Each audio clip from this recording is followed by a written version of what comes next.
Ada yang tahu ini grafik apa? Yap, 100 buat kalian yang jawab grafik indeks saham gabungan. Tapi pada tahu nggak sih kegunaannya? Grafik indeks saham gabungan digunakan untuk memperlihatkan rata-rata pergerakan harga seluruh saham yang tercatat di Bursa Efek. Nah, sekarang udah pada tahu kan? Kalian tentu sudah tidak asing dengan istilah saham. Saham adalah salah satu jenis efek yang dijadikan bukti kepemilikan sebagian nilai perusahaan. Istilah saham tidak lepas dari keberadaan Bursa Efek Indonesia. PT Bursa Efek Indonesia merupakan tempat memperjualbelikan efek yang berpusat di Jalan Jenderal Sudirman, Jakarta Selatan. Tempat ini adalah salah satu dari 2 lokasi transaksi saham di Indonesia loh.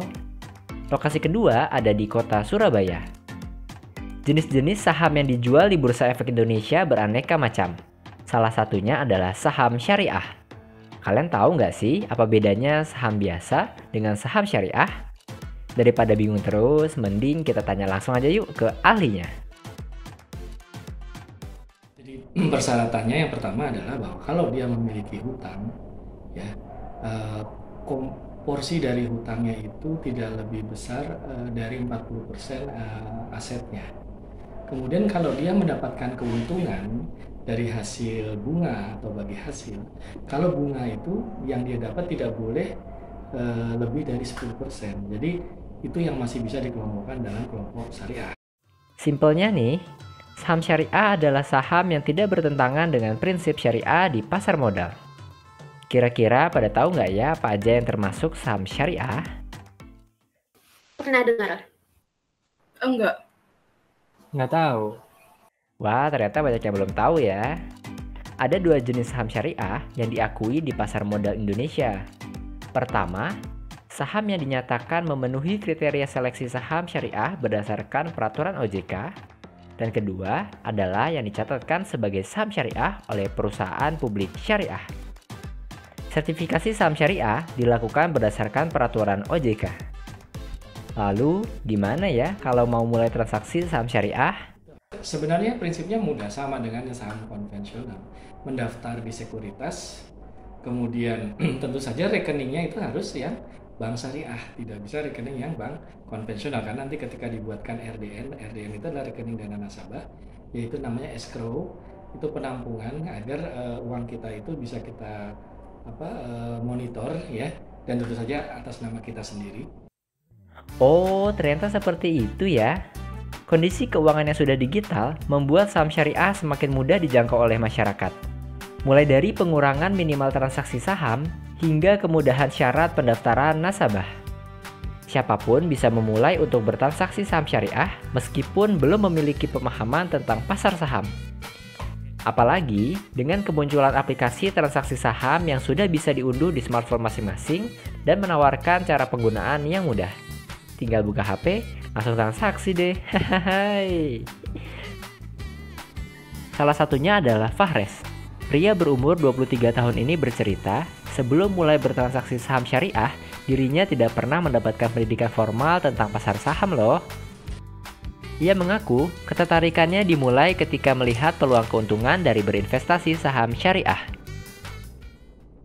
Ya, jadi pada awalnya saya banyak melihat informasi dan konten-konten yang berbau tentang trading, berbau tentang pasar saham, bagaimana aktivitas-aktivitas di dunia saham. Saya banyak mendapatkan informasi di Instagram, di YouTube. Akhirnya untuk mengisi waktu luang di masa pandemi ini, saya ingin memulai aktivitas, salah satunya ikut dalam trading tersebut. Fares bertransaksi saham syariah hanya melalui smartphone-nya. Ia fokus memperhatikan grafik dan angka yang ditampilkan pada aplikasi khusus transaksi saham.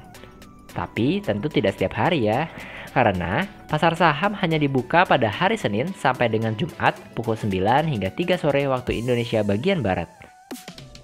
Buat kalian yang masih penasaran nih, langsung kita tanya aja yuk, kira-kira gampang nggak ya mempelajari aplikasinya?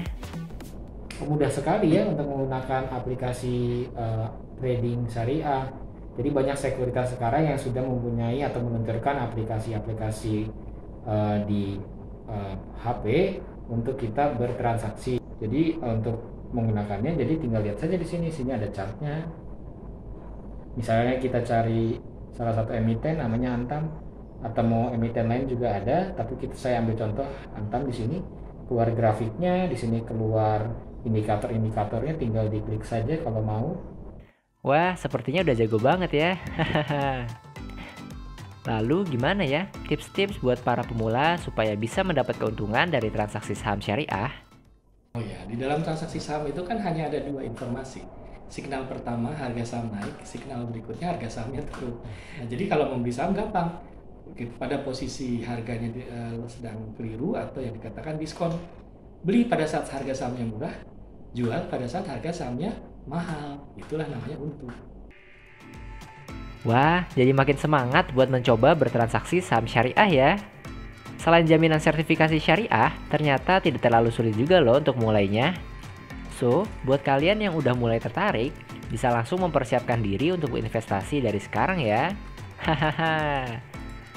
Muhammad Fahri melaporkan.